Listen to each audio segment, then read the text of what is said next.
মির্চি নিবেদন গল্প gold mine. গল্প গোল্ড মাইন।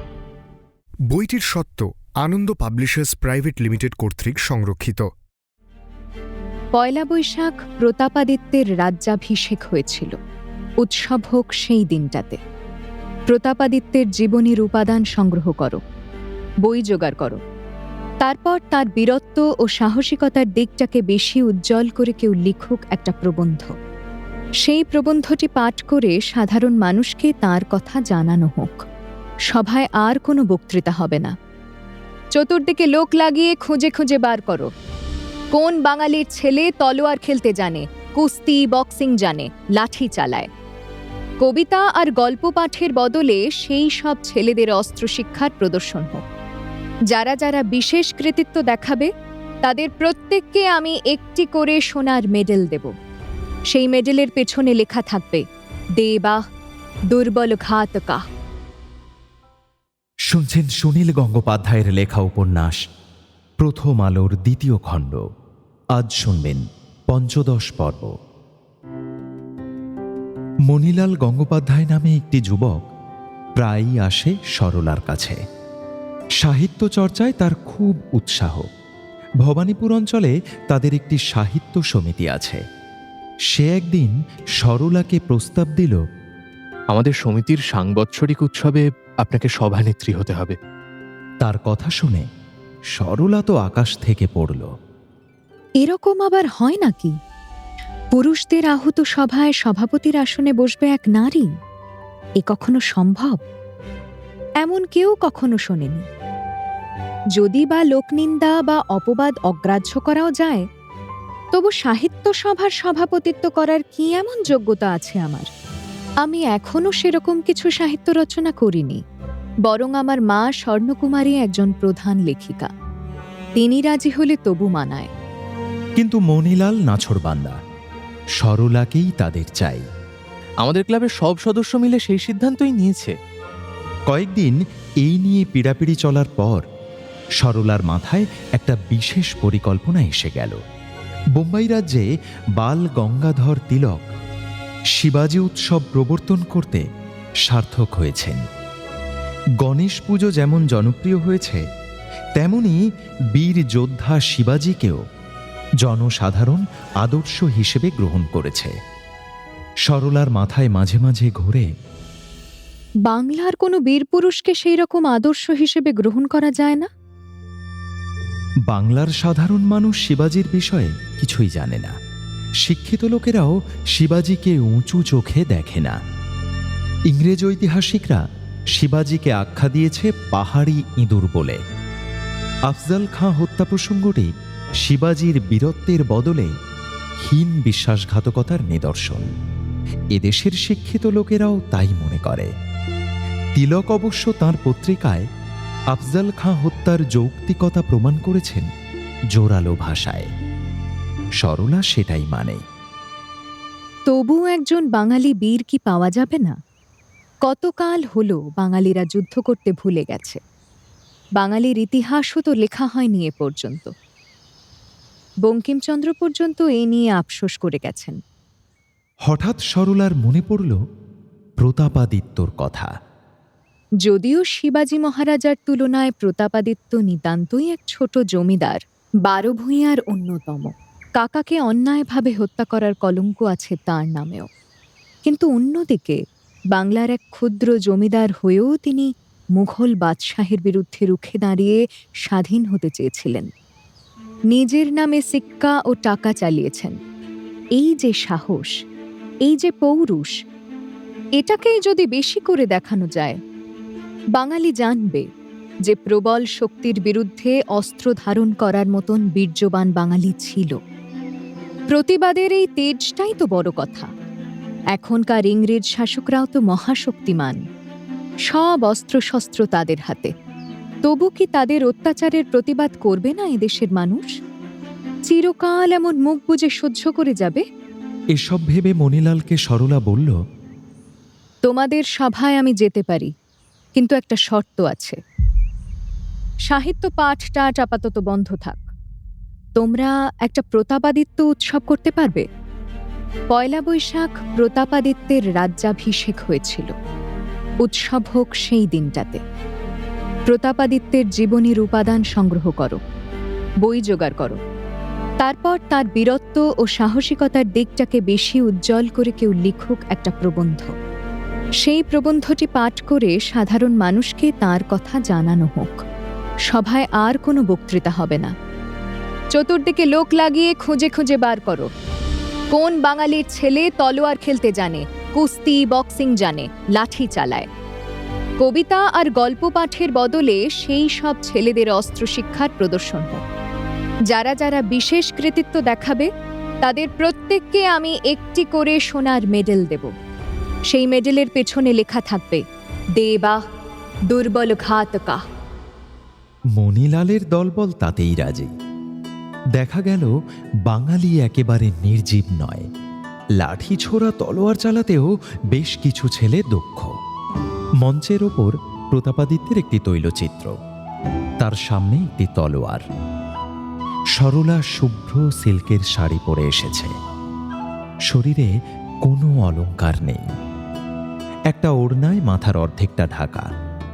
সে একটা রক্তজবা ফুলের মালা সেই তৈলচিত্রে পরিয়ে দিয়ে উদ্বোধন করল সভার।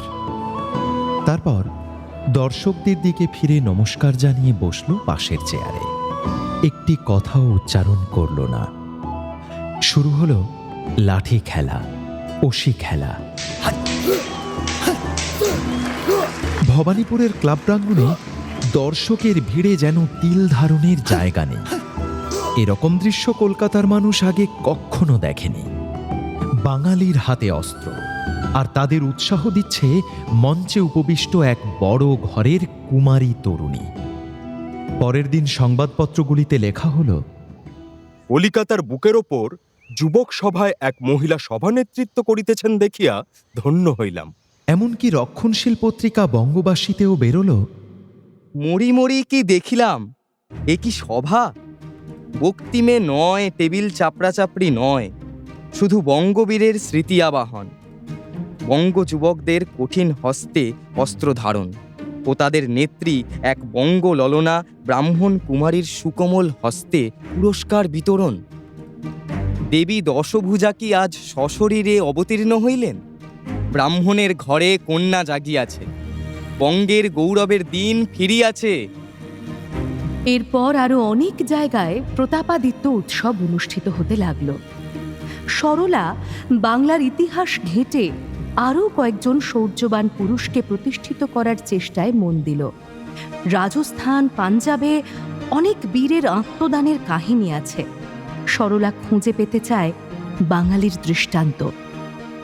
শিবাজি কিংবা বিশেষ কোনো একজনকে সারা ভারতের মানুষ মেনে নেবে কিনা, কিংবা মানতে কতদিন সময় লাগবে কে জানে। তার চেয়ে দেশের বিভিন্ন অংশে স্থানীয় বীরপুরুষদের আদর্শ হিসেবে প্রতিষ্ঠা করতে পারলেও অনেক কাজ হবে। সাধারণ মানুষকে সচেতন করাটাই বড় কথা। সরলার চোখ পড়ল প্রতাপাদিত্যের পুত্র উদয়াদিত্যের দিকে। এর সম্পর্কে অনেকেই প্রায় কিছুই জানে না। উদয়াদিত্য স্বাধীনতা রক্ষা করতে পারেননি, কিন্তু বিশাল মুঘল বাহিনীকে দেখেও তিনি ভয় পালাননি। স্বাধীনতা রক্ষার জন্য সম্মুখ সমরে তিনি প্রাণ দিয়েছেন। সেই সাহসিকতার মূল্য নেই? এখন আবার অনেককেই তো দেশের জন্য প্রাণ দিতে হবে। যারা প্রাণ দেবে তারাও হবে পরবর্তীদের কাছে প্রেরণা স্বরূপ। এবারে উদয়াদিত্য উৎসবের ব্যবস্থা করতে হবে বেশ বড় করে।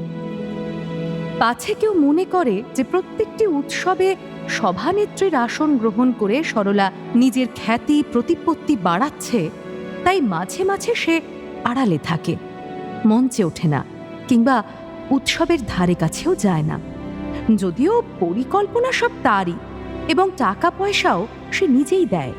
কলেজ স্ট্রিটের অ্যালবার্ট হল সভা সমিতির জন্য বিখ্যাত। উদয়াদিত্য উৎসব হবে সেখানেই। অ্যালবার্ট হলের ট্রাস্টি এখন নরেন সেন। তাঁর কাছে ভাড়ার টাকা পাঠিয়ে দেওয়া হলো। উদয়াদিত্যের কোনো প্রতিকৃতি পাওয়া যায় না, তাই ঠিক হলো মঞ্চে রাখা হবে শুধু একটা তলোয়ার। সবাই তাতেই পুষ্পাঞ্জলি দেবে। এক অবাঙালি জমিদারের কাছ থেকে হাতলে হিরে জহরত বসানো একটি বড় তলোয়ারও সংগ্রহ করা হলো। শ্রী সেন নামে উৎসাহী যুবকের ওপর সব ব্যবস্থাপনার ভার। সে প্রতিদিন এসে সরলার কাছ থেকে পরামর্শ নিয়ে যায়। সভাপতি হবেন ক্ষীরোদ প্রসাদ বিদ্যা বিনোদ। তিনি উত্তম বক্তা। তিনি আসতে সাগ্রহে রাজিও হয়েছেন। মিটিং শুরু হবে বিকেল 4টের সময়। দুপুর 12টায় শ্রী সেন দৌড়তে দৌড়তে এসে এক দারুণ দুঃসংবাদ দিল। নরেন সেন ভয় পেয়ে অ্যালবার্ট হলে তালা বন্ধ করে দিয়েছেন। এই মিটিং তিনি হতে দেবেন না। তিনি শুনেছেন ছেলেরা তলোয়ার পুজো করবে। এ তো ভয়াবহ রাজদ্রোহাত্মক কাজ। সুতরাং মিটিং বন্ধ। সরলার ফর্সা মুখখানি ক্রোধে অগ্নিবর্ণ ধারণ করল। শানিত গলায় সে বলল, কি মিটিং হবে না মানে?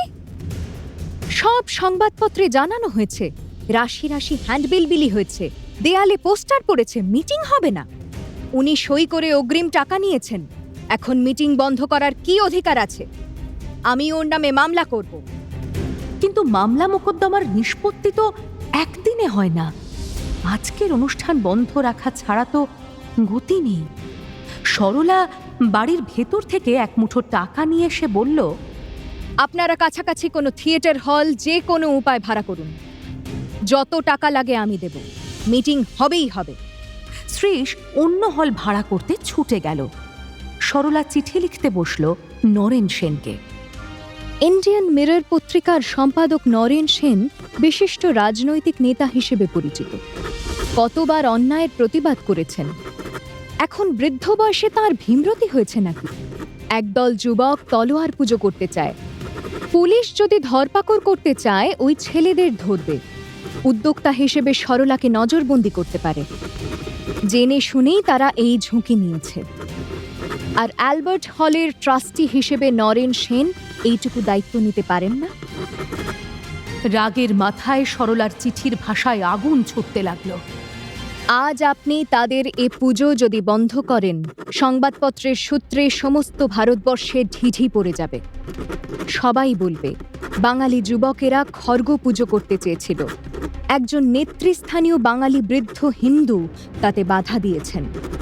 তার অতিমাত্রায় রাজভক্তি তাতে রাজদ্রোহিতার গন্ধ পেয়ে হরহরি কম্পমান হয়েছে।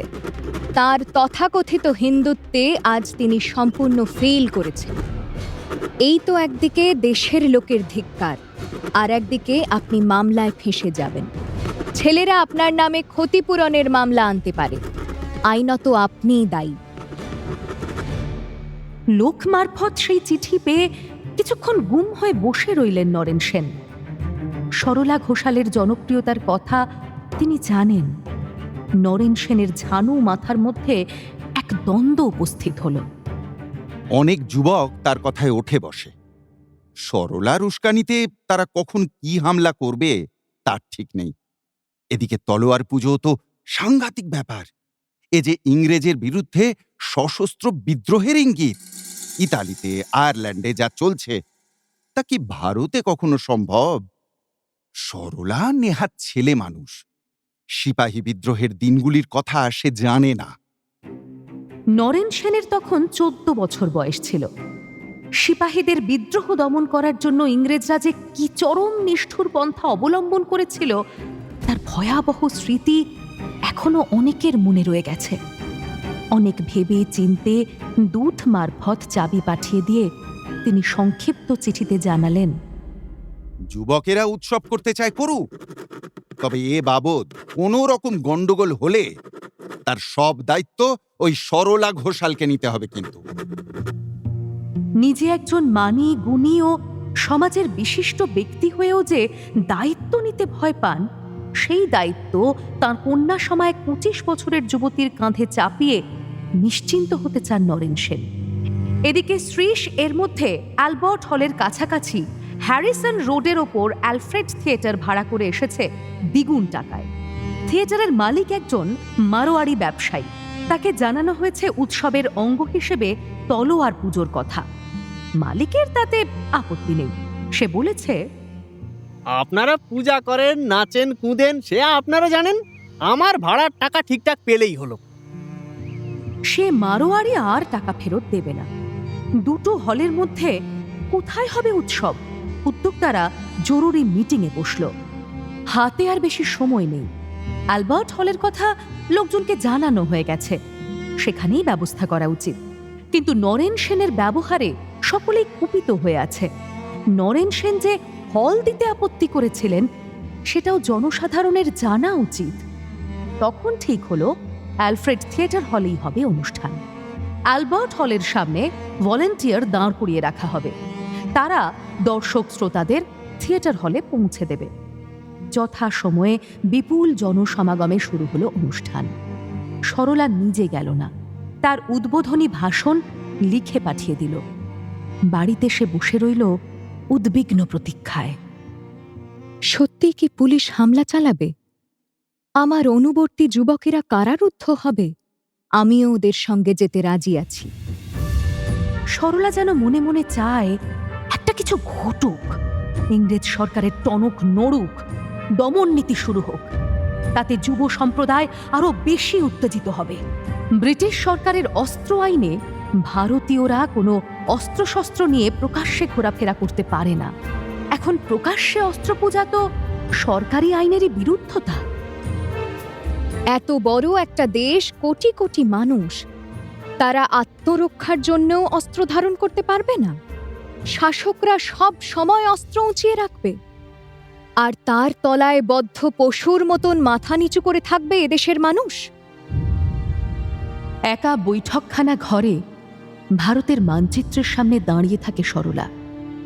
একসময় সে সেই মানচিত্রের মধ্যে যেন দেখতে পায় অসংখ্য মানুষের চেহারা, তাদের কত রকম পোশাক, হিন্দু, মুসলমান, শিখ, বৌদ্ধ। এত মানুষ যদি সংঘবদ্ধ হয়, দেশকে মাতৃভূমি হিসেবে চিনতে শেখে, মাতৃভূমিকে পরাধীনতার অপমান থেকে মুক্ত করার জন্য একসঙ্গে রুখে দাঁড়ায়, তাহলে শাসক সম্প্রদায় বিচলিত হবে না? আবেগে সরলার চোখে জল এসে যায়। আঁচল দিয়ে বারবার চোখ মোছে, তবু জলের ধারা থামে না। এই অবস্থায় তাকে কেউ দেখে ফেললে কি ভাববে? সে একা একা কাঁদছে কেন? আর তো কোনো মেয়ের এরকম হয় না। দুঃখে নয়, এ সরলার আনন্দাশ্রু। কল্পনায় সে দেখতে পাচ্ছে জাগ্রত ভারত।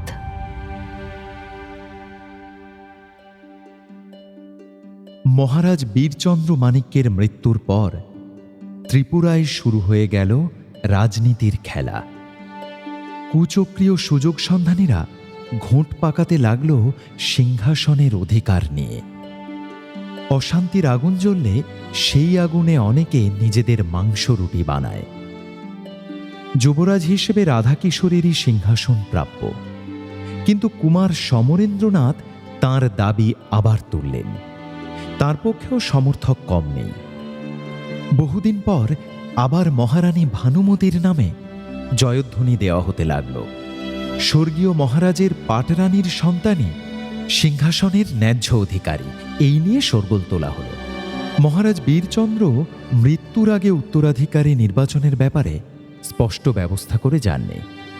হঠাৎ এ পৃথিবী ছেড়ে চলে যেতে হবে, সে চিন্তাও তিনি করেননি। রাধাকিশোর নামে যুবরাজ ছিলেন বটে, কিন্তু সমরেন্দ্রনাথের প্রতি মহারাজ যথেষ্ট পক্ষপাতিত্ব দেখাতেন।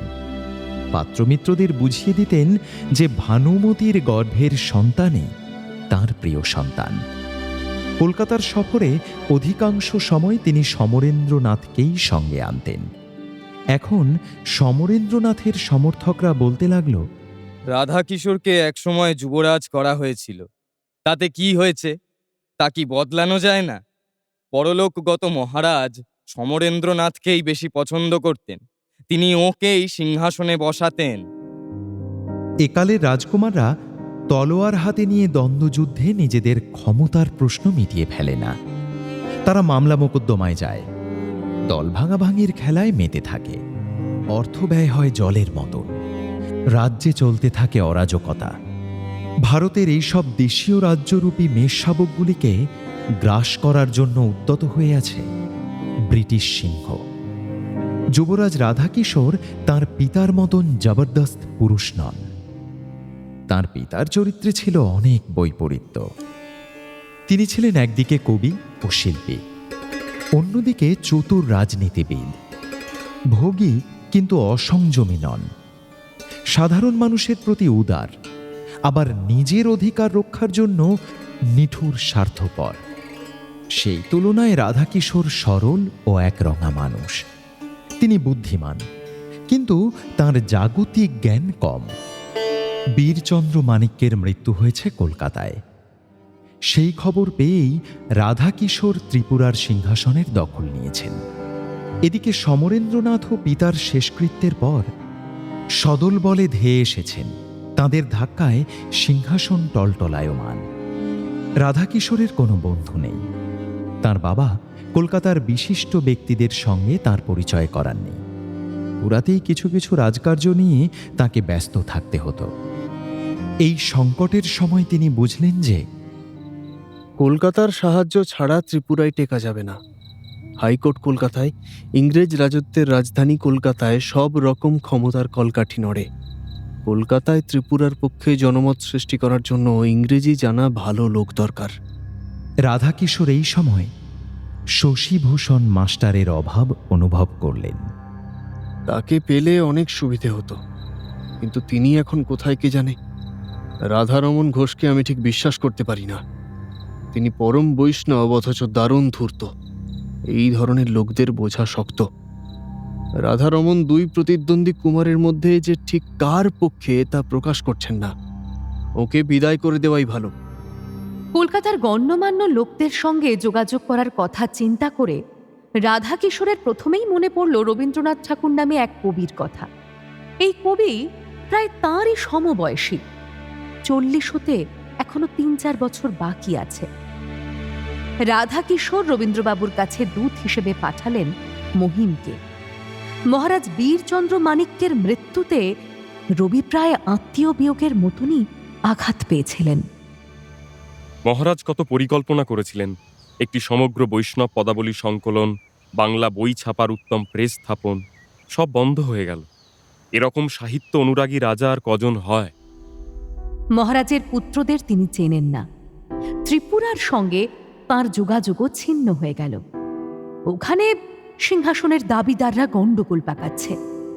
এই সংবাদ একটু একটু তাঁর কানে আসে, সংবাদপত্রেও দেখতে পান, কিন্তু এ ব্যাপারে রবি উৎসাহ হারিয়ে ফেলেছেন। হঠাৎ একদিন রাধারমণ ঘোষ জোড়াসাঁকোর বাড়িতে উপস্থিত হলেন সকালবেলা। রবি লেখাপড়ার টেবিলে বসেছিলেন।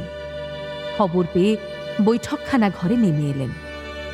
বীরচন্দ্র মানিক্যের এই সচিবটির বৈষ্ণব সাহিত্যে অগাধ জ্ঞান।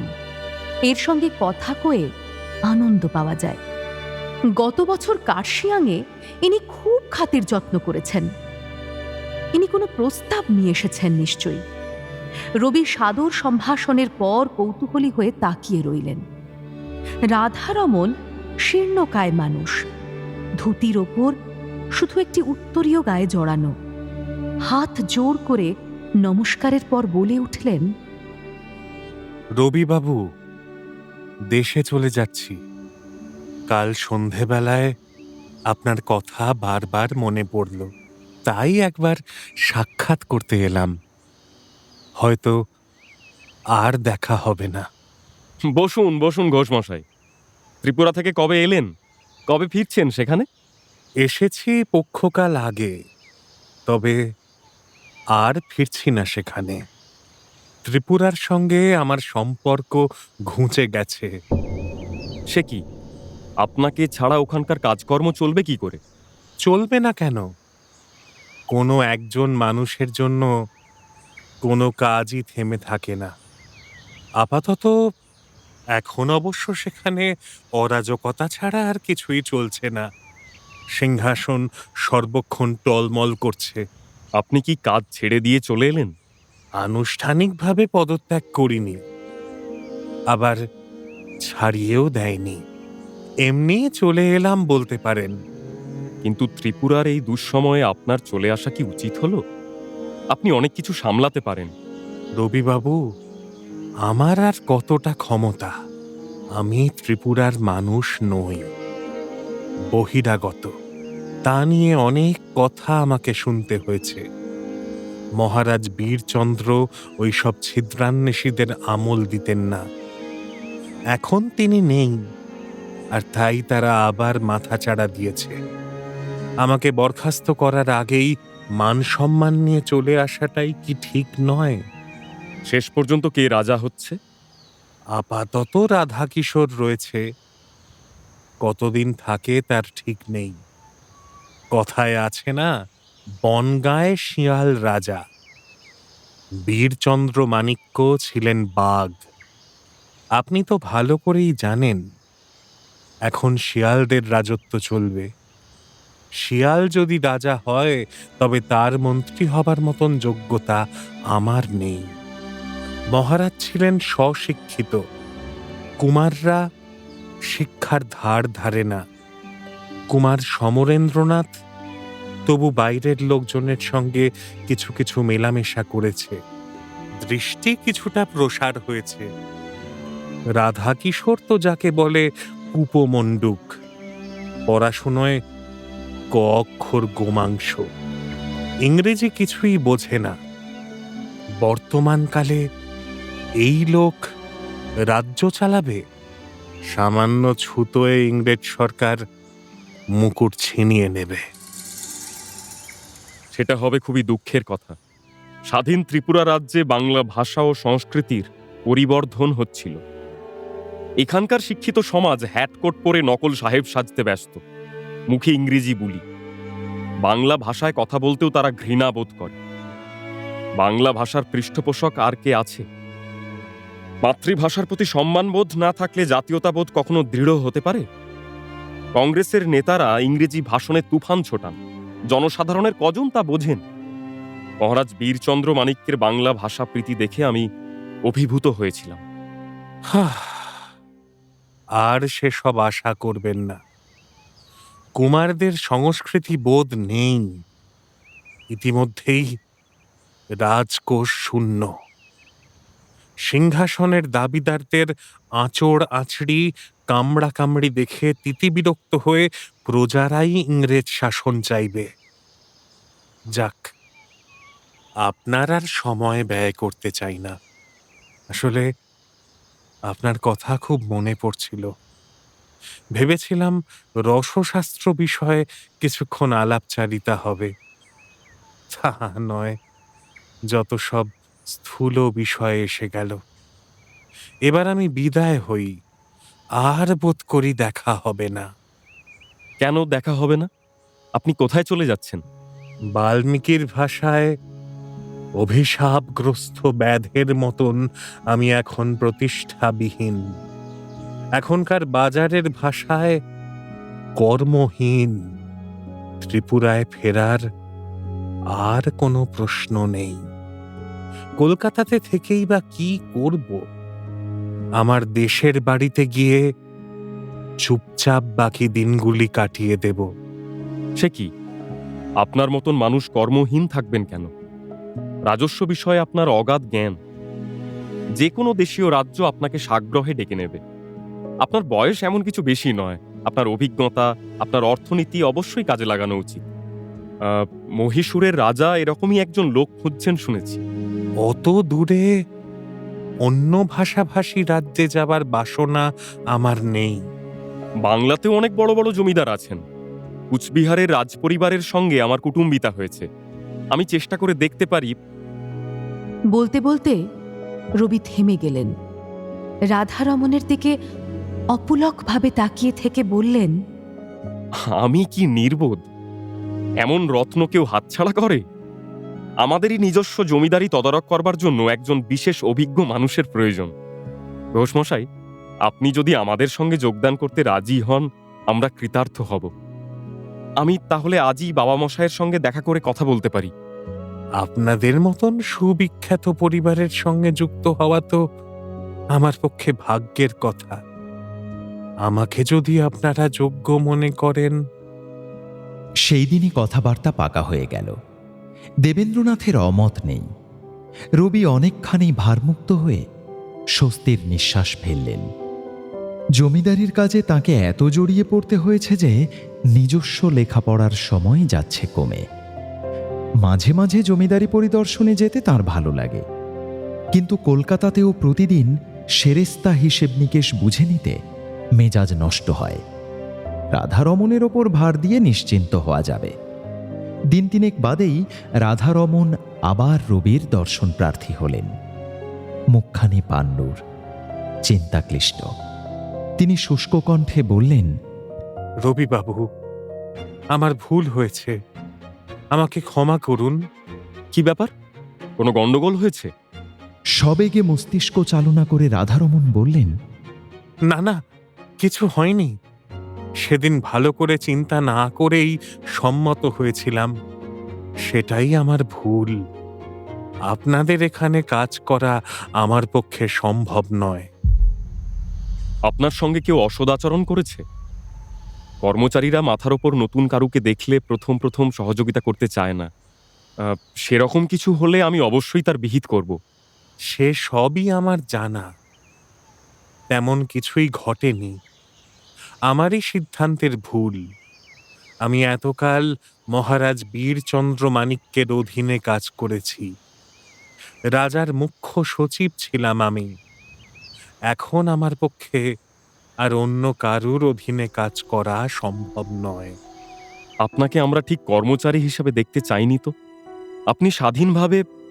আপনি আমার সঙ্গে যতই সদয় ব্যবহার করুন, তবু আপনাকে আমার মনিব হিসেবেই গণ্য করতে হবে। আপনি আমার প্রিয় কবি, আপনাকে আমার বন্ধু হিসেবেই পেতে চাই। মনিব কখনো বন্ধু হতে পারে না। রবি চুপ করে গেলেন। রাধারমণ আবার বললেন, রবিবাবু, আমার অর্থের প্রয়োজন নেই। একা মানুষ ঈশ্বরের ইচ্ছায় বাকি জীবনটা ভিক্ষা কিংবা দাসত্ব না করেও চলে যাবে। ভাবছি একবার মথুরা বৃন্দাবন দর্শন করে আসব।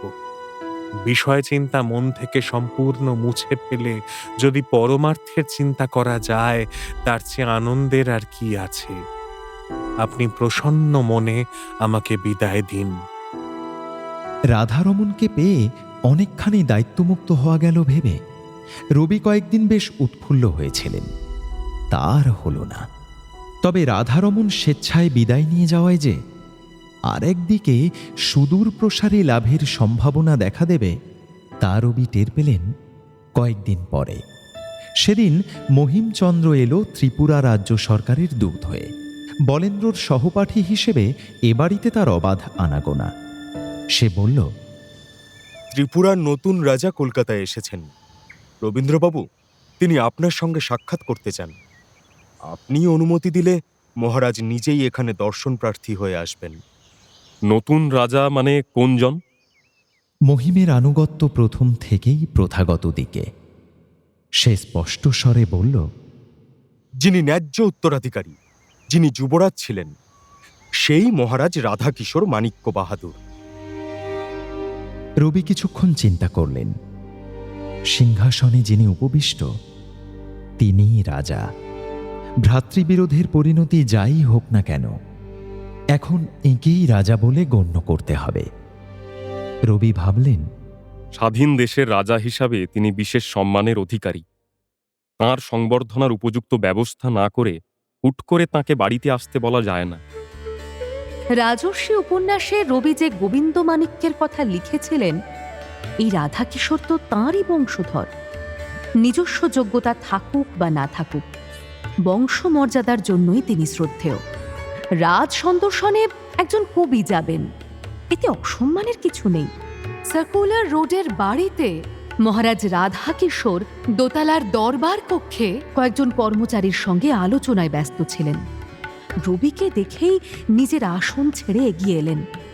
একটি রেশমি উত্তরীয় রবির গলায় পরিয়ে দিয়ে নমস্কার জানিয়ে বললেন, কবিবর, আপনার দর্শন পেয়ে ধন্য হলাম।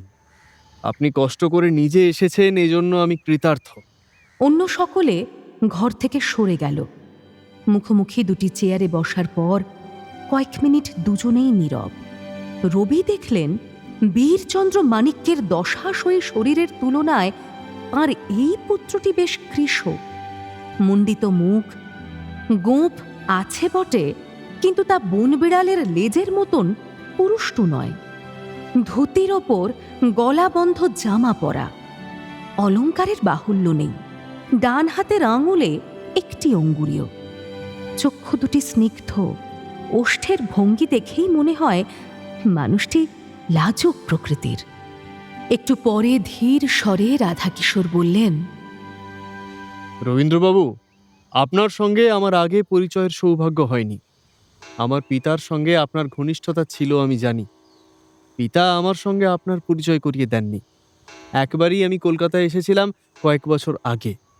আপনি পিতার সঙ্গে এই ঘরে বসেই কথা বলছিলেন। আমি প্রায় জোর করেই প্রবেশ করেছিলাম। আপনার সঙ্গে কথা বলতে উদ্যত হয়েছি, তখনই একজন ইংরেজ রাজপুরুষ এসে গেল। আমার আলাপ করা হলো না। সেই ঘটনা বোধ করি আপনার আর মনে নেই। সত্যি? রবি মনে করতে পারলেন না। স্মিত হাস্য করলেন শুধু। আমার পিতা আপনার ভগ্ন হৃদয় কাব্যগ্রন্থটি পড়ে আপনার জন্য শিরোপা পাঠিয়েছিলেন। সেদিনের তুলনায় আজ আপনি বঙ্গের অগ্রগণ্য কবি। আপনাকে কি দিয়ে সংবর্ধনা জানাবো জানি না, শুধু এইটুকু জানাতে চাই, আমি আপনার রচনার বিশেষ অনুরক্ত। আপনার প্রতিটি রচনা আমি সাগ্রহে পাঠ করি। সাধারণত উচ্চ বংশের অশিক্ষিত সন্তানরা উদ্ধত, অহংকারী ও দুর্বিনীত হয়, কিন্তু এই যুবকটি অতিশয় নম্র ও ভদ্র। রবি ক্রমশ একে পছন্দ করতে লাগলেন। বীরচন্দ্র মাণিক্যের সামনে রবি কখনো সহজ হতে পারতেন না। বয়সের ব্যবধান তো ছিলই, তাছাড়া তাঁর ব্যক্তিত্ব অন্যদের কাছে খানিকটা ভয় ও সম্ভ্রম আদায় করে নিত। কিন্তু সিংহাসনের অধিকারী হলেও এই যুবকটির সামনে রবি বেশ স্বচ্ছন্দ বোধ করছেন। রাধাকিশোর আবার বললেন, কলকাতার সমাজ আমার কাছে অপরিচিত। আমি এতকাল আড়ালেই থেকেছি। ভাগ্যদোষে আমি লেখাপড়া তেমন কিছু শিখিনি। আমার পিতার মতন আমি গান শুনি না, ছবি আঁকতে পারি না, কাব্য রচনা করার শক্তিও নেই, কোনো যোগ্যতাই আমার নেই। আপনাকে শুধু এটুকুই জানাতে চাই, আমি সাহিত্য ভালোবাসি। বাংলা ভাষার বই, বিশেষত আপনার কাব্যগ্রন্থগুলি পাঠ করে আমি অনেক কিছু শিখেছি। আপনার কাছে আমি ঋণী। রবি এবার উৎসাহিত হয়ে বললেন, শুধু বাংলার মাধ্যমে কি শিক্ষিত হওয়া যায় না? পৃথিবীর সব জাতি মাতৃভাষার মাধ্যমে বিদ্যা চর্চা করে। রবির কথা শুনে রাধাকিশোর মুখ নিচু করে বললেন, বড় আশা নিয়ে এসেছিলাম, আপনার বন্ধুত্ব কামনা করব। আমার দুর্ভাগ্য, মহিমের মুখে শুনলাম আমার পিতার সচিব রাধারমণ ঘোষমশাই আগেই আপনার আশ্রয় নিয়েছেন। তিনি আপনাদের জমিদারি পরিচালনার ভার পেয়েছেন, আপনার দক্ষিণ হস্ত হবেন।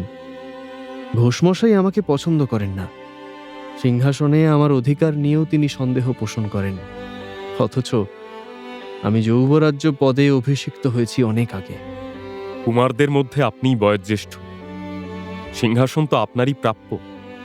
রবির মুখে একথা শুনে রাধাকিশোর এবার আবেগমথিত স্বরে বললেন, আপনি তা স্বীকার করেন? রবির মনে হলো বর্তমান ত্রিপুরায়ও কি রঘুপতির মতন কেউ আছে, যে কূটকুশলী নক্ষত্র রায়ের মতন অনুজ কোনো কুমারের মন বিষিয়ে দিয়ে গোবিন্দ মাণিক্যের বিরুদ্ধে দাঁড় করাচ্ছে। তিনি বললেন, আপনাদের ভাতৃবিরোধের বৃত্তান্ত আমি জানি না, তবে এটা বলতে পারি, সিংহাসনে উপবিষ্ট রাজার প্রতি অবজ্ঞা দেখানো একটা পাপ। সে পাপের প্রশ্রয় দেওয়া উচিত নয়। পৃথিবীতে জন্মে সকলেই রাজা হয় না, কিন্তু রাজভক্ত হবার অধিকার সকলেরই আছে। এবার বিহ্বল হয়ে রাধাকিশোর উঠে দাঁড়িয়ে বললেন, রবিবাবু, আপনি আমাকে বন্ধু বলে মানবেন? রবিও এবার উঠে দাঁড়িয়ে বললেন, বন্ধু। তারপর তাঁরা পরস্পর আলিঙ্গনাবদ্ধ হলেন।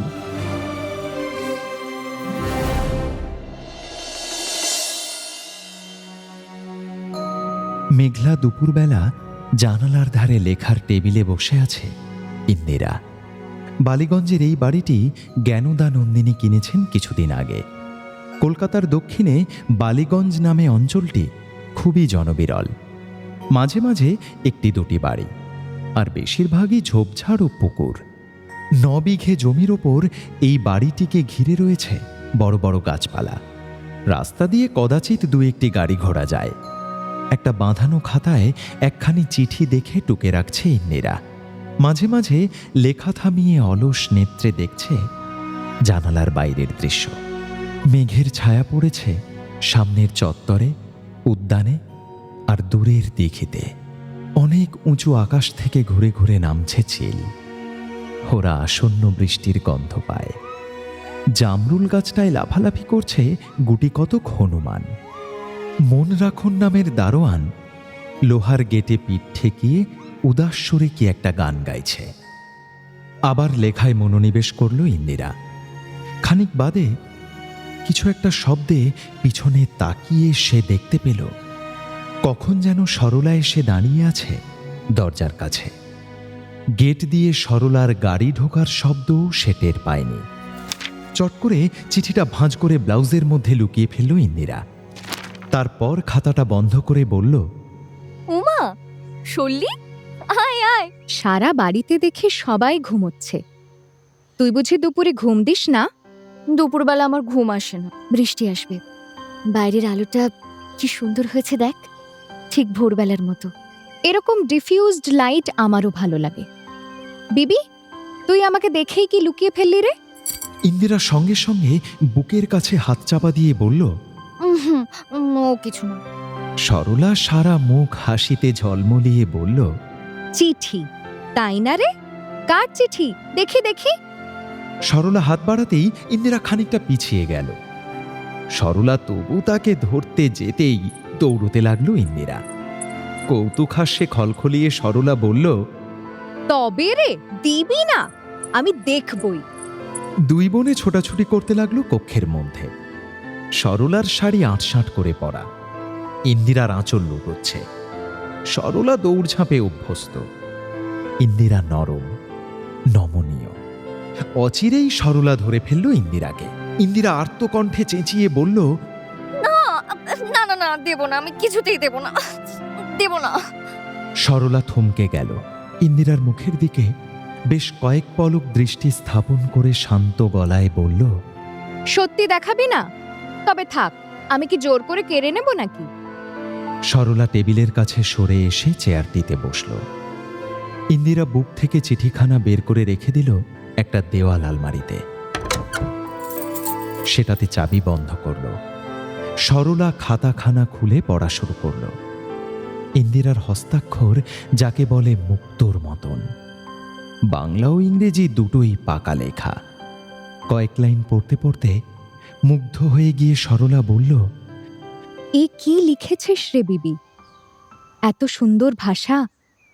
তোকে ভারতী পত্রিকার জন্য কিছু লেখা দেবার জন্য বলে বলে হন্যে হয়ে গেছি, কিছুতেই লেখা দিস না। আর এদিকে লুকিয়ে লুকিয়ে সাহিত্য চর্চা করিস। আজকাল আমি আমার লেখা ও আলস্যের মাঝে মাঝে কবি কিটসের একটি ক্ষুদ্র জীবনচরিত অল্প স্বল্প পাঠ করি। পাছে একদমে একেবারে শেষ হয়ে যায়, সেই জন্য রেখে রেখে রয়ে রয়ে পড়ি। পড়তে বেশ লাগে। আমি যত ইংরেজ কবি জানি, কিটসের সঙ্গে আমার আত্মীয়তা আমি সবচেয়ে বেশি করে অনুভব করি। কিটসের লেখায় কবির হৃদয়ের স্বাভাবিক সুগভীর আনন্দ তার রচনার কলানৈপুণ্যের ভেতর থেকে একটা সজীব উজ্জ্বলতার সঙ্গে বিচ্ছুরিত হতে থাকে। সেইটে আমাকে ভারী আকর্ষণ করে। বাহ বাহ, অতি চমৎকার! কিটসের ওপর এই প্রবন্ধটা তুই আজই ভারতীর জন্য কপি করে দে। ইন্দিরা ঠোঁট টিপে হেসে বলল, ওটা বুঝি আমার লেখা? তুই পড়ে বুঝতে পারলি না? আমি অমন ভাষা লিখতে পারি, তাহলেই হয়েছে। তবে কার রচনা? রবিকার লেখা। রবি মামার লেখা তোর খাতায় কেন? তোরই তো হাতের লেখা দেখছি। রবিকা আমায় যত চিঠি লেখেন তার কতক কতক অংশ আমি এই খাতায় টুকে রাখি। এগুলির লিটারেরি ভ্যালু অমূল্য। রবি মামার সব লেখারই লিটারেরি ভ্যালু অমূল্য, কিন্তু চিঠি থেকে খাতায় টোকার কি মানে হয়? পুরো চিঠি তো রেখে দেওয়া যায়। চিঠি হারিয়ে যেতে পারে, তাছাড়া পুরো চিঠি তো সকলের পড়ার দরকার নেই। বাদ দিয়ে টুকে রাখি। সরলা মুখ তুলে একটুক্ষণ বিমূঢ়ভাবে চুপ করে রইল। তারপর বলল, তুই যে চিঠিটা লুকোচ্ছিলি সেটাও রবি মামার চিঠি। আমি ভেবেছিলুম কার না কার প্রেমপত্র। রবি মামার চিঠি তুই আমাকেও দেখাবি না কেন? ইন্দিরা জানালার বাইরে চেয়ে দৃঢ় স্বরে বলল, রবিকা আমাকে যে চিঠি লিখেছেন সেগুলি আমি কোনো দিন কারুকে দেখাবো না। ও আমার নিজস্ব সম্পত্তি। কি জানি বাপু, আমি বুঝি না। রবি মামার চিঠি কি একবার দেখলেও ক্ষয়ে যাবে নাকি? এরপর একটু থেমে সে আবার বলল, রবি মামা আমার উপর রাগ করে আছেন শুনেছি। কেন? রবিকা তোর উপর রাগ করবেন কেন? ওই যে আমি প্রতাপাদিত্য উৎসব প্রবর্তন করার চেষ্টা করছি। রবি মামা বউ ঠাকুরানীর হাট উপন্যাসে প্রতাপাদিত্যের চরিত্র অন্যরকম এঁকেছেন। উনি কাকে যেন বলেছেন, ওই প্রতাপাদিত্যটা তো একটা বিশ্বাসঘাতক খুনি। সরলা এখন তাকে হিরো বানাতে চাইছে। দেখ বিবি, প্রতাপাদিত্যের তো অন্য দিকও আছে। সামান্য জমিদার হলেও দিল্লির বাদশাহের বিরুদ্ধে রুখে দাঁড়িয়েছিলেন। এই যে রাজশক্তির বিরুদ্ধেও অস্ত্র ধরার সাহস আর তেজ, আমি বাঙালির কাছে সেটাকেই আদর্শ হিসেবে তুলে ধরতে চাই। হো, এই ব্যাপার। রবিকার রাগ বেশি দিন থাকে না, দুদিন বাদেই ভুলে যাবেন। রবি মামা আমাকে কখনো চিঠি লেখেন না। শুনলি, তুই কত কাণ্ডই না করেছিস শুনতে পাই। ছেলেদের সবাই বক্তৃতা, তলোয়ার পুজো, বাড়িতে কারা সব লাঠি সোটা নিয়ে দাপাদাপি করে। ধন্যি তোর সাহস। তোকেও তো কতবার ডাকাডাকি করি, কতবার বলেছি, বিবি তুই আয়, আমরা একটা দল গড়ি, এদেশের মেয়েদের জাগাতে হবে। আমি বাপু ওসব পারি না। বাইরের লোকের সঙ্গে কথা বলতে গেলে আমার মুখই খোলে না। শুনলি, তুই একা একা চাকরি করতে গেছিস, কত মানুষের সঙ্গে মিলামেশা করেছিস। পুরুষরা তোর হুকুম মানে। তোকে দেখে আমি অবাক হয়ে যাই। তুই আমার সঙ্গে যোগ দে, আস্তে আস্তে সব পেরে যাবি। সবাই কি সবকিছু পারে? মা তো সব সময় বলে আমি নাকি ইন্ট্রোভার্ট। আমি বাড়ি বসে একলা একলা বইটই পড়তে ভালোবাসি। আমি বইয়ের জগতে ঘুরে বেড়াই। সাহিত্য, গান বাজনা এইসবের মধ্যে আমি বড় আনন্দে থাকি। বাড়ির বাইরে কি সব ঘটছে তা নিয়ে মাথা ঘামাতে ইচ্ছেও করে না। তাহলে তুই বিয়ে করছিস না কেন মুখপুরি? শুধু শুধু বয়স বেড়ে যাচ্ছে। আহা, কে কাকে বলে? তোর মা কত ভালো ভালো পাত্র জোগাড় করে আনে, তুই সব কটা নাকচ করে দিস না? আমার কথা আলাদা, আমি বিয়ের জন্য তৈরি নই। মা বলে শল্যের উপযুক্ত পাত্র এদেশে পাওয়া যাবে না। ঢাল তলোয়ারধারী বীর যোদ্ধা চাই। সে আর বাঙালিদের মধ্যে কোথায়? বিবি, তুই কেন বিয়ে করতে চাস না সত্যি করে বলতো? তোর যখন অন্য কোনো অ্যাম্বিশন নেই, তোর পক্ষে বিয়ে করাই তো স্বাভাবিক। কত ছেলে তোর জন্য হেদিয়ে মরছে, এখানে তোর আর কেউ নেই। আমাকে বল না, বিয়ে সম্পর্কে তোর কি ধারণা? তুই ভয় পাস? ভয়? তা একরকম বলতে পারিস। আমার দূরে চলে যেতে ভয় করে। বিয়ে হয়ে গেলে কোনো একটা অচেনা জায়গায় চলে যাব, সব অচেনা মানুষজন, এখানকার সবাইকে ছেড়ে থাকতে হবে। কেন? কলকাতা শহরের মধ্যে বুঝি বিয়ে হতে পারে না? এখন তো আর সেই আগেকার দিন নেই যে মেয়ের বিয়ে হলো আর বাপের বাড়ির সঙ্গে সব সম্পর্ক চুকে গেল, শ্বশুর বাড়িতে বন্দী হয়ে থাকতে হবে সারা জীবন। কলকাতায় বিয়ে হলে বাপের বাড়িতে আসা যাওয়া করবি, কিংবা একজন বেশ শান্তশিষ্ট ঘর জামাই আনলেই হয়, তোকে শ্বশুর বাড়ি যেতেই হবে না। ঠাকুর পরিবারে সেটা তো নতুন কিছু নয়। এই শোন, আমি ঘর জামাইদের দু চোখে দেখতে পারি না। এই যা, কি বলে ফেললুম। লজ্জা পাবার কিছু নেই, আমার বাবাও ঘর জামাই থাকেননি। তোর জন্য আমার চিন্তা হয় বিবি। শুধু শুধু বাড়িতে বসে থাকিস, শেষ পর্যন্ত যদি তোর বিয়ে না হয়, বিধবা হওয়ার চেয়েও আইবুড়ো হয়ে থাকা কি কম জ্বালা? তুই থাম তো, আর বিয়ে বিয়ে করতে হবে না। আমার বিয়ের চিন্তায় গোটা বংশের কারোর যেন ঘুম নেই। সকলের মুখে এক কথা। আচ্ছা, তুই যে বিয়ে করছিস না, সেজন্য তোকে তো কেউ কিছু বলতে সাহস করে না। আমার জন্যই শুধু যত চিন্তা। সেদিন দিনু পর্যন্ত এসে বলল, বিবি পিসি বিয়ে করো না কেন? আমি বললুম, ধ্যাত, তুই থাম তো ছোড়া, ভাইপো হয়ে আবার পিসির বিয়ে দিতে এসেছে। দুই বোন এবার প্রাণ খুলে হাসতে লাগল। সরলা ও ইন্দিরা যথাক্রমে 25 ও 24 বছর বয়স পর্যন্ত কুমারী থেকে ঠাকুর পরিবারে দারুণ আলোড়ন সৃষ্টি করে দিয়েছে। শুধু ঠাকুর পরিবার কেন, বাংলায় আর কোনো ভদ্র উচ্চবংশীয় পরিবারে এরকম সৃষ্টি ছাড়া ব্যাপার একেবারেই অকল্পনীয়। অথচ দুটি কন্যারই পানি প্রার্থীর সংখ্যা প্রচুর।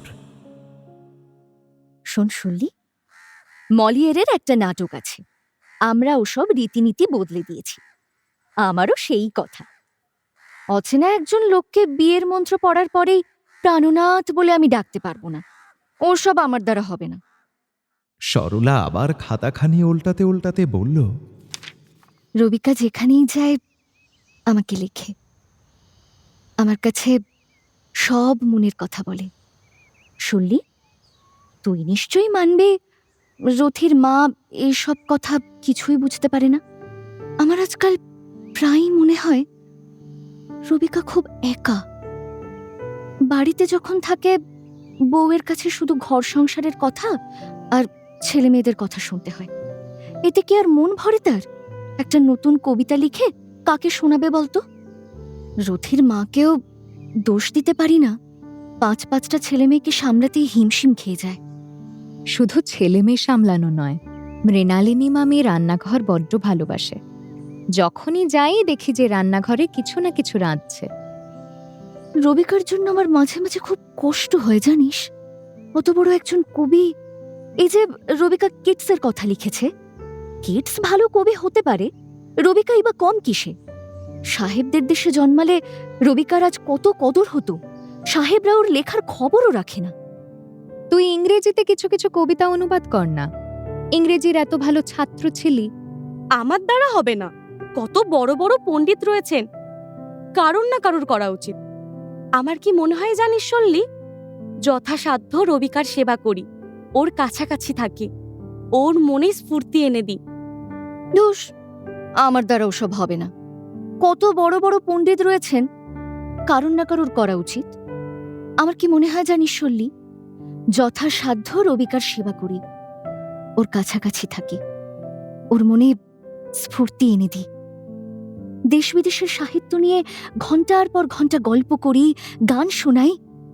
আচ্ছা, তুই লক্ষ্য করেছিস পিয়ানোতে নতুন কোনো সুর বাজালে রবিকার অমনি গান রচনার ইচ্ছে জাগে?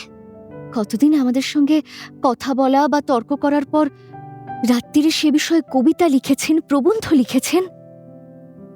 একজন প্রতিভাবান লেখককে উৎসাহিত করার জন্য আমার মতন 2-1জনের জীবন নিবেদন করলেও একটা কাজ হয়। রবিকার জন্য আমি সব কিছু ছাড়তে পারি। সারা জীবন বিয়ে না করে আমি যদি রবিকার কাছাকাছি থাকি, তাতে আমার একটুও কষ্ট হবে না। রবি মামা তোকে বিয়ের জন্য তাড়া দেন না? আর সবাই বললেও রবিকা একবারও ও কথা উচ্চারণ করেননি। ও মা, হঠাৎ ঝড় উঠল রে! এই রে, জানালার শার্সিগুলো আছড়াচ্ছে। এই সময়ে শত শত ঘোড়া ছুটিয়ে এসে পড়ল ঝড়। জানলাগুলিতে খটাখট শব্দ হতেই ওরা দৌড়ে গেল। ইন্দিরা পরপর জানলা বন্ধ করতে লাগলো। সরলা একটির কাছে দাঁড়িয়ে বলল, এটা বন্ধ করতে হবে না, আয় ঝড় দেখি। চোখে ধুলো লাগবে যে। লাগুক, প্রকৃতির এই শক্তির প্রকাশ দেখলে আমার ভারী আনন্দ হয়। দেখ দেখ, বড় বড় গাছের ডগাগুলো কেমন নুইয়ে দিয়েছে বাতাস, যে বাতাস দেখা যায় না। ঝড়ের শোঁ শোঁ শব্দে ইন্দিরার ভয় ভয় করে। চোখ ধাঁধানো বিদ্যুতের পর প্রচণ্ড শব্দে বাজ পড়ল কাছাকাছি কোথাও। কিন্তু সরলা সরে আসার পাত্রী নয়। সে দাঁড়িয়ে রইল জানলার শিক ধরে। একটু পরেই ঝড় প্রশমিত হয়ে নামল বৃষ্টি। বৃষ্টি দেখতে ইন্দিরারও ভালো লাগে। সে বাইরে হাত বাড়িয়ে বৃষ্টির স্পর্শ নিতে নিতে গুনগুনিয়ে গাইতে লাগলো একটা গান। হঠাৎ গান থামিয়ে বলল, শুনলি, তোর তো বীর পুরুষ পছন্দ। ঢাল তলোয়ারধারী বাঙালি যখন পাওয়া যাবে না, বন্দুকধারী বাঙালি চলবে? প্রতিভা দিদির এক দেওর কুমুদ, তিনি খুব ভালো বন্দুক চালাতে পারেন, প্রায়শই শিকার করতে যান শুনেছি। একবার সে কুমুদবাবুকে দেখবি নাকি? Chowdhury and company? প্রতিভা দিদির তো অনেকগুলো দেওর, তারা তো প্রায়ই এ বাড়িতে তোর হাতের চা খেতে আসে শুনেছি। ওরা রবিকাকে খুব পছন্দ করে, রবিকার সঙ্গে দেখা করতে আসে। রবি মামার সঙ্গে দেখা করার জন্য জোড়াসাঁকুর বাড়িতে না গিয়ে এখানে আসে যখন, নিশ্চয়ই অন্য টান আছে। হ্যাঁ রে বেবি, ওদের ভাইদের মধ্যে যে সবচেয়ে ছোট, সেই সুরেতনাথের সঙ্গে আমাদের দীপুদার মেয়ে নলিনীর বিয়ে হয়ে গেল। অথচ তার ওপরে কটা ভাই রয়েছে, তারা এলিজিবল ব্যাচেলর, তাদের এখনো বিয়ে হলো না। এটা কিরকম ব্যাপার রে? তা আমি কি জানি। তুই জানিস না? সুরহিতের এক দাদা প্রমথ, ওই যে বিলেত থেকে ব্যারিস্টারি পাশ করে এসেও ভ্যারেন্টা ভাজছে, সেও তো বিয়ে করেনি। তুই সেই প্রমথকে আপনির বদলে তুমি বলিস? আই আই, মাথা নাড়লে চলবে না, আমি শুনে ফেলেছি। গতবারে সুরেনের জন্মদিনে অনেকে এসেছিল, আশু চৌধুরী অ্যান্ড কোম্পানির সবাই ছিল। একসময় তুই সিঁড়ি দিয়ে নামছিলি আর প্রমথ উঠছিল, তুই আস্তে আস্তে জিজ্ঞেস করলি, তুমি খেয়েছো? ভালো করে খেয়েছো? আমি পেছন থেকে শুনে ফেলেছি। সরলার কথা শুনে ইন্দিরা লজ্জাবনত মুখে বলল, উনি ইনসিস্ট করেন আমাকে তুমি বলার জন্য। উনি ইনসিস্ট করলেই? তুই প্রথমে যখন চিঠিটা লুকোচ্ছিলি আমি ভেবেছিলাম বুঝি ওই প্রমথ বাবুর চিঠি। মানুষটি খুব বাক্যবাগীশ, তোকে চিঠি লেখে নিশ্চয়ই। তা লেখেন কখনো সখনো, আমরা পরস্পরের বন্ধু। বন্ধু? এই বন্ধুত্বের পরিণতি কি? কি আবার পরিণতি হবে? একজন নারী ও একজন পুরুষের মধ্যে বন্ধুত্বের সম্পর্ক থাকতে পারে না সারা জীবন?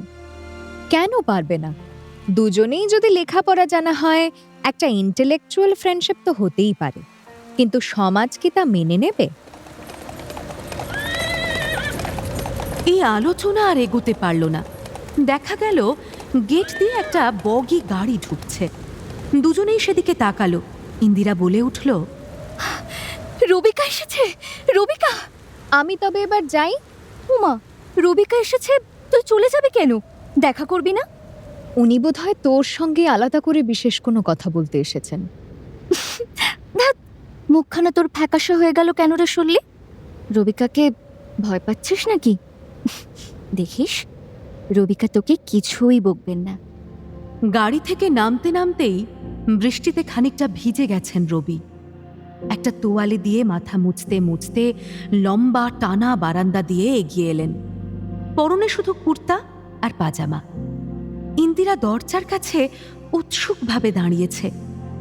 রবি কাছে এসে তার কাঁধে হাত দিয়ে জড়িয়ে ধরে বললেন, বিবি, দুটো মৌমাছি, দেখিস যেন হুল ফোটাসনি। রবিকা, সল্লি এসেছে। ইন্দিরার কথা শুনে ঘরের ভেতরে তাকিয়ে রবি বললেন, এই যে বীরাঙ্গনা, আবার কি নতুন প্রস্তাব? সরলা শুধু হাসল। চললি, এ মাসের ভারতী খানা পাইনি এখনো, পাঠিয়ে দিস তো। তারপর ইন্দিরার দিকে ফিরে বললেন, এক্ষুনি যেতে হবে রে, অনেক কাজ, কালই নাটোর রওনা হব। বিবি, তোদের বাড়িতে আমার পকেট ঘড়িটা ফেলে গেছি, কোথাও খুঁজে পাচ্ছি না তো। বাইরে গেলে ঘড়িটা লাগে। ঘড়ির কথা তোমার খেয়ালই থাকে না, ভুলো গঙ্গারাম একটা। মা সে ঘড়ি তুলে রেখেছেন। তা হঠাৎ নাটোর যাবে কেন? হঠাৎ কেন হবে? আগে থেকেই তো ঠিক হয়ে আছে। বঙ্গীয় প্রাদেশিক কংগ্রেসের কনফারেন্স হবে না নাটোরে, অনেকেই যাচ্ছেন। এবার সেখানে একটা হাঙ্গামা বাঁধাবো। উমা, কিসের হাঙ্গামা হবে? বড় বড় নেতাদের দিয়ে এবার বাংলা বলিয়ে ছাড়ব। গ্রামের সাধারণ মানুষের সামনে ওরা ইংরেজি বক্তৃতার তুফান ছোটান, কেউ কিছু বুঝতে পারে না। এরকমটা আর চলতে দেওয়া যায় না। ছেলে ছোকরাদের একটা দলকে উস্কে রেখেছি। ওখানে কোনো নেতা ইংরেজি বক্তৃতা শুরু করলেই ওরা হই হই রব তুলবে। রবিকা, আমিও নাটোর যাব, আমাকে নিয়ে চলো। তুই যাবি? তা যেতে পারিস। রবি মামা, আমিও নাটোর যেতে চাই। রবি তার দিকে দ্বিধাগ্রস্তভাবে কয়েক মুহূর্ত চেয়ে থেকে বলল, তুইও যাবি? তোর যাওয়ার যে একটু মুশকিল আছে। কিসের মুশকিল? কলকাতা ন্যাশনাল কংগ্রেসের অধিবেশনে আমি গান গেয়েছি, প্রাদেশিক কংগ্রেসে যাবার অধিকার নেই আমার। অধিকার নিশ্চয়ই আছে। মুশকিলটা হচ্ছে এই, নাটোরের রাজা জগদীন্দ্র এবারকার হোস্ট। জগদীন্দ্র একদিন বলছিলেন, সরলা ঘোষাল কি সব করছে, ওর পেছনে পুলিশ লাগবে। তুই গেলে তোর পিছু পিছু নাটোরেও যদি পুলিশ যায়, সেটা জগদীন্দ্রের পক্ষে সুখকর হবে না। আমার অবশ্য মনে হয় না পুলিশ এতটা বাড়াবাড়ি করবে। সরলা ইন্দিরার দিকে তাকিয়ে ক্ষুণ্ণ স্বরে বলল, আমি না গেলেও তুই যাবি? ইন্দিরা আস্তে আস্তে দুদিকে মাথা নেড়ে বলল, না। বরং তোরা দুজনেই এক কাজ কর, আমি সরাসরি যাচ্ছি না, আমাকে একবার শিলাইদহে ঘুরে যেতে হবে। অবন, বলু এরা সব যাচ্ছে স্পেশাল ট্রেনে পরশুদিন। ওদের সঙ্গে কথা বলে দেখ না, ওরা যদি তোদের নিয়ে যায়। শেষ পর্যন্ত অবশ্য দুবোনেরই নাটোর যাওয়া হলো না। মহারাজ জগদীন্দ্র কংগ্রেসের সব নেতা এবং প্রতিনিধিদের সঙ্গে সঙ্গে ঠাকুরবাড়ির দুতরফের প্রায় সবাইকেই ঢালাও আমন্ত্রণ জানিয়েছেন, কিন্তু মহিলাদের কথা উল্লেখ করেননি। অনাহুতভাবে মহিলাদের নিয়ে যাওয়া চলে না, তাদের থাকার ব্যবস্থার অসুবিধে হবে। কংগ্রেসের অধিবেশন বটে, কিন্তু এ যেন নাটোরের রাজার ব্যক্তিগত আমন্ত্রণ। খরচপত্র সবই তাঁর। কলকাতা থেকে পুরো একটি স্পেশাল ট্রেন, প্রতিটি স্টেশনে মহারাজের লোক দাঁড়িয়ে আছে, সঙ্গে প্রচুর খাবার দাবার। তাছাড়াও কার কি প্রয়োজন তার তদারকি করার জন্য আলাদা লোক রয়েছে। ট্রেন এসে থামল সারাঘাটে, সেখানে স্টিমার প্রস্তুত। নাটোর পৌঁছে দেখা গেল ব্যবস্থাপনা একেবারে নিখুঁত তো বটেই, এলাহি ব্যাপার যাকে বলে। অনেকগুলো বাড়ি সাজিয়ে গুছিয়ে রাখা হয়েছে, সকলের জন্য নম্বর করা নির্দিষ্ট বিছানা। প্রত্যেক বিছানার পাশে একটি করে বাক্স, তার মধ্যে রয়েছে নতুন ধুতি চাদর। কলকাতা থেকে সবাই নিজস্ব পোশাক পরিচ্ছদের পুঁটুলি নিয়ে এসেছেন, সেগুলি খোলারই দরকার হবে না। এমনভাবে সকলকেই ধুতি চাদর উপহার দেওয়ার অন্য একটি গূঢ় উদ্দেশ্যও আছে। রবি এবং তার অনুরাগী তরুণ সমাজ আগে থেকেই মতলব করে এসেছে, এবারের সম্মেলনে সকলকেই বাঙালি মতের দেশি পোশাক পরে আসতে হবে। এখন বাড়ির বাইরে বাঙালিরা চোগা চাপকান পরে থাকেন, আর বিলেত ফেরত বা হোমড়া চোমড়ার সর্বক্ষণ সুটটাই। মোজা না পরা অবস্থায় পা দেখানো তাঁরা কল্পনাই করতে পারেন না। এখন ধুতি চাদর পরার প্রস্তাব উঠলে তারা আর কেউ বলতে পারবেন না যে আমি ধুতি আনিনি। শুধু বাঙালি পোশাক নয়, সম্মেলনের সব কার্যক্রম চলবে বাংলা ভাষায়। অধিবেশনের শুরুতেই যুবকের দল এই প্রস্তাব তুলবে। অভ্যর্থনা সমিতির সভাপতি নাটোরের মহারাজ জগদীন্দ্র রবির চেয়ে বয়সে ৬-৭ বছরের ছোট হলেও রবির বিশেষ অনুরক্ত বন্ধু। রবি তাকে একটি বইও উৎসর্গ করেছেন। মহারাজ জগদীন্দ্রকে রবি শুধু নাটোর বলে ডাকেন। প্রবীণ নেতাদের বিরুদ্ধে নবীন দলের যে এই বিদ্রোহ, জগদীন্দ্র তাতে গোপনে যোগ দিয়েছেন। প্রবীণরা কিন্তু নবীনদের এই দাবি মানতে চাইলেন না। সম্মেলন শুরু হবার আগেই চলতে লাগল তর্ক বিতর্ক। প্রবীণদের মধ্যে আছেন উমেশচন্দ্র বন্দ্যোপাধ্যায়, সত্যেন্দ্রনাথ ঠাকুর, সুরেন্দ্রনাথ বন্দ্যোপাধ্যায়, লালমোহন ঘোষ, জানকীনাথ ঘোষাল প্রমুখ। তারা বললেন, অনেকদিন ধুতি পরার অভ্যেস নেই, তাই সবার মধ্যে মুক্তকচ্ছ হওয়ার সম্ভাবনা রয়েছে। আর বাংলায় বক্তৃতা, কংগ্রেস একটি সর্বভারতীয় দল, সেখানে বাংলায় বক্তৃতা কেন হবে? মুক্তকচ্ছ হওয়ার সম্ভাবনা থাকলে বেল্ট বেঁধে ধুতি পরুন। আর কংগ্রেস সর্বভারতীয় দল ঠিকই। কংগ্রেসের বাৎসরিক জাতীয় অধিবেশনে ভারতের বিভিন্ন অঞ্চলের প্রতিনিধি আসে, সেখানে ইংরেজি বক্তৃতার যুক্তি আছে, কিন্তু প্রাদেশিক কনফারেন্স হচ্ছে বাংলাদেশে। বক্তারা সবাই বাঙালি, আর শ্রোতারাও বাংলার সাধারণ মানুষ, তাদের মধ্যে চাষাভুষও থাকে। তারা ইংরেজি এক বর্ণও বোঝে না, তাদের সামনে চোস্ত ইংরেজিতে বক্তৃতা করা হাস্যকর নয়? বাংলায় আবার বক্তৃতা দেওয়া যায় নাকি? বাংলায় সারগর্ভ কথা বলার মতন ভোকাবুলারি নেই। ঠিক কথা, সাধারণ ঘর সংসারের কথা বাংলায় চলে, রাজনৈতিক বক্তৃতা চলে না। এর প্রতিবাদে যুবকের দল হৈ হৈ করে উঠল। শেষ পর্যন্ত একটা রফা হলো। যে কজন নেতা ইংরেজি ছাড়া বাংলায় বক্তৃতা দিতে একেবারেই পারেন না, তারা ইংরেজিতেই বলবেন। তরুণদের পক্ষ থেকে কবিবর রবীন্দ্রনাথ ঠাকুর সেই সব বক্তৃতা সঙ্গে সঙ্গে বাংলায় অনুবাদ করে শোনাবেন। আর গান হবে সব বাংলায়, তা বলাই বাহুল্য। অনেক দিন পর জ্যোতিরিন্দ্রনাথও বাইরে বেরিয়েছেন, এসেছেন এই দলের সঙ্গে। এখনো তার মনের ভার কাটেনি, সকলের সঙ্গে মেলামেশা করতে পারেন না। মাঝে মাঝেই উদাসীনের মতন চুপ করে বসে থাকেন। রবিও যেন জ্যোতি দাদাকে একটু এড়িয়ে এড়িয়ে চলেন। দুজনে মুখোমুখি পড়ে গেলে কথা খুঁজে পান না। সময় মানুষকে কত বদলে দেয়। চন্দননগরের সেই সুমধুর দিনগুলোর কথা মনে পড়লে এখনো রবির বুক মুচড়ে ওঠে। বিশেষ কারুর সঙ্গে কথাবার্তা বলেন না জ্যোতিরিন্দ্রনাথ। এখন তাঁর ছবি আঁকার ঝোঁক চেপেছে। নাটোরের বিভিন্ন মন্দির ও প্রাসাদের স্কেচ করেন। কিছু কিছু মানুষেরও স্কেচ করেন, যাদের মাথার আকৃতি আকর্ষণীয় মনে হয় তাঁর কাছে। ছেলে ছোকরাদের মধ্যে থেকেই বেছে নিচ্ছেন, চাঁইদের ধারে কাছেও যান না। এক এক সময় তাঁর সঙ্গে থাকে এক ভাইপো, অবন। এই ছেলেটির আঁকার হাত বেশ ভালো। সম্মেলনের শুরুতে সর্বসম্মতিক্রমে সভাপতি নির্বাচিত হলেন সত্যেন্দ্রনাথ। তিনি বক্তৃতা দিতে শুরু করলেন ইংরেজিতে। মেজদাদার পাশে দাঁড়িয়ে রবি তৎক্ষণাৎ প্রতিটি বাক্যের অনুবাদ করে শোনাতে লাগলেন বাংলায়। এরপর অন্যান্য বক্তারাও ইংরেজিতেই বক্তৃতার আগুন ছোটালেন। বিক্ষুব্ধ তরুণরা মাঝখানে একবার চেঁচামেচি করে উঠলেও সুবিধে হল না। বক্তারা বাংলাতে বলবেনই না। রবি সকলের বক্তৃতাই বাংলায় অনুবাদ করে যেতে লাগলেন। বাংলা ভাষার দাবি প্রতিষ্ঠার জন্য তার কোনো ক্লান্তি নেই।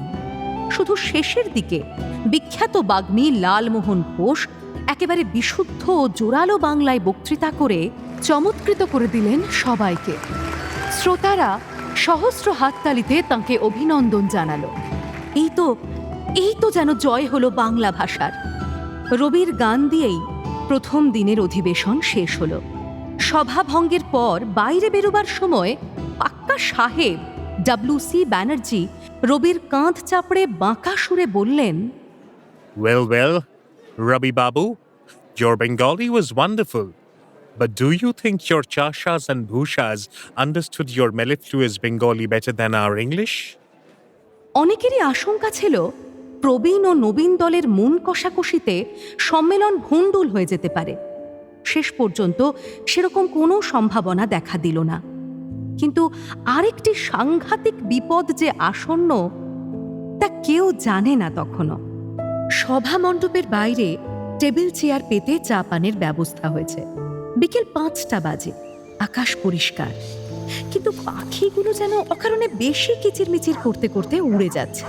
দূরে কোথাও একসঙ্গে শোনা যাচ্ছে অনেকগুলি কুকুরের ডাক। চায়ের সঙ্গে নানাবিধ খাদ্যদ্রব্য রাখা রয়েছে, কিন্তু কেউ সেসব বিশেষ মুখে তুলছেন না। আজ সন্ধ্যের সময় দীঘা পাতিয়ার রাজপ্রাসাদে সমস্ত অতিথিদের সংবর্ধনা ও ভোজের আয়োজন করা হয়েছে। ঠিক 7টায় সেখানে উপস্থিত হবার কথা।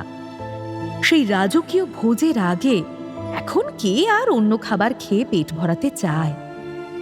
চায়ের কাপে চুমুক দিতে দিতে গল্প চলছে ছোট ছোট বৃত্তে। বৈকুণ্ঠ নামে এক ভদ্রলোক বেশ জমিয়ে একটা রোমহর্ষক কাহিনী শুরু করেছে। মন দিয়ে শুনতে শুনতে হঠাৎ অবনের হাতের চায়ের কাপ ছলকে উঠে পড়ে গেল খানিকটা চা। অবন ভাবল, এ কি, হঠাৎ হাত কাঁপলো কেন? আরও কাঁপছে, কাপটা ধরে রাখা যাচ্ছে না। তারপর দেখা গেল সবারই হাতের কাপে ঠকঠক শব্দ হচ্ছে। অবন দুহাত দিয়ে কাপটা ধরে আবার চুমুক দিতে যেতেই বিনা মেঘে যেন বজ্রপাত শুরু হলো। চতুর্দিকে বোমা ফাটার মতন বিকট শব্দ। কেউ বাজি পোড়াচ্ছে নাকি কামান দাগছে। হাতিশালের হাতি আর ঘোড়াশালের ঘোড়াগুলি আর্তচিৎকার শুরু করেছে। মণ্ডপ দুলছে, মাটি দুলছে, শত শত শাঁখ বেজে উঠল। এটা যে ভূমিকম্প তা বুঝতে একটু সময় লেগেছিল। তারপরেই দিকবিদিক জ্ঞান শূন্য হয়ে দৌড়। কে কার নাম ধরে ডাকছে কিছুই বোঝা যাচ্ছে না। ধুলো বাড়িতে চোখে কিছুই দেখা যাচ্ছে না। এরই মধ্যে রবি একসময় এসে অবনের হাত ধরে ফেললেন। সামনে একটা মস্ত ফাটল। অবন আরেকটু হলেই পড়ে যাচ্ছিল। সেই ফাটলের মধ্য থেকে ধোঁয়া বেরোচ্ছে। লাফিয়েও সেই ফাটল পেরোনো যাবে না। ঝাপসা অন্ধকারের মধ্যে থেকে এসে আশু চৌধুরী বললেন, ডান দিকে কেউ যেও না, নদী উপচে এগিয়ে আসছে। এই বুঝি মহাপ্রলয়। কারা যেন চিৎকার করছে, পালাও পালাও, পালিয়ে চলো পালাও। কিন্তু কে কোন দিকে পালাবে? দ্রুম দ্রাম করে এক একটা বাড়ি ভেঙে পড়ার শব্দ শোনা যাচ্ছে। রেল লাইনের দিকটা বেশ খানিকটা উঁচু। সেখানে উঠে দাঁড়ালে কি রক্ষা পাওয়া যাবে? যেমন হঠাৎই শুরু হয়েছিল তেমন হঠাৎই থেমে গেল। কয়েক মিনিটের ব্যাপার। অনেকেই পরস্পরের মুখের দিকে তাকিয়ে গভীর বিস্ময়ের সঙ্গে ভাবতে লাগল, বেঁচে আছি, সত্যিই বেঁচে আছি। দূরে শোনা যাচ্ছে কান্নার কলরোল। হতাহতের সংখ্যা এখনই জানা যাচ্ছে না, তবে ধ্বংসের চিহ্ন বিপুল। এরই মধ্যে কিছু রাজকর্মচারী এসে প্রতিনিধিদের আশ্বাস দিয়ে বলতে লাগলেন, আপনারা সকলেই ঠিকঠাক আছেন। রাজপ্রাসাদের একটি অংশের কোনো ক্ষতি হয়নি। আপনারা সেখানেই বসবেন, চলুন, আর ভয় নেই। ফেরার পথে অবন আর রবি দেখলেন পুকুরের ধারে একটা ভারী সুন্দর মন্দির ছিল। সেটা একেবারে ধ্বংসস্তূপ। আরো কত বাড়ি অর্ধেক ভাঙা। উল্টে গেছে প্রচুর বড় বড় গাছপালা। নাটোরের রাজাদের বৈঠকখানা বাড়িটি ছিল দেখবার মতন। বহু সুদৃশ্য ঝাড়লণ্ঠনে সাজানো। কত রকম ফুলদানি আর ঘড়ি ছিল। আগাগোড়া লাল কার্পেট পাতা। সে বাড়ি একেবারে তছনছ হয়ে গেছে। রবির মুখ থমথম করছে। তিনি ভাবছেন, আমরা নিজেরা তো এখানে বেঁচে গেলাম, কিন্তু কলকাতার কি অবস্থা? সেখানকার প্রিয়জনেরা কেমন আছে?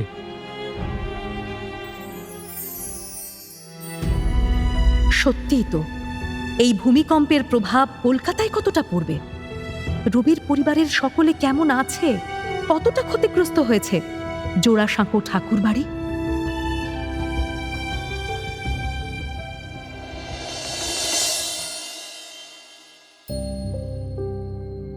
শুনলেন সুনীল গঙ্গোপাধ্যায়ের প্রথম আলো। আজ শুনলেন পঞ্চদশ পর্ব। উপস্থাপনায় শিবাশিস বন্দ্যোপাধ্যায়, নাট্যরূপ অর্পিতা চট্টোপাধ্যায়, পর্ব পরিচালনায় দেবলীনা আচার্য, সৃজনশীল পরিচালনা ইন্দ্রাণী চক্রবর্তী, আবহ সঙ্গীত কৌশিক দাস, প্রযোজনায় ভিজুয়াল অডিও, গল্প পাঠে স্পন্দন দাস এবং দেবশ্রী মুখার্জি। সরলা শ্রেয়সী বন্দ্যোপাধ্যায়, রাধা কিশোর সৌম্য চ্যাটার্জি, রবি সৌমেন চক্রবর্তী, মহিম শুভায়ন রয়, ইন্দিরা অধ্যায় সাহা এবং অন্যান্য শিল্পীরা।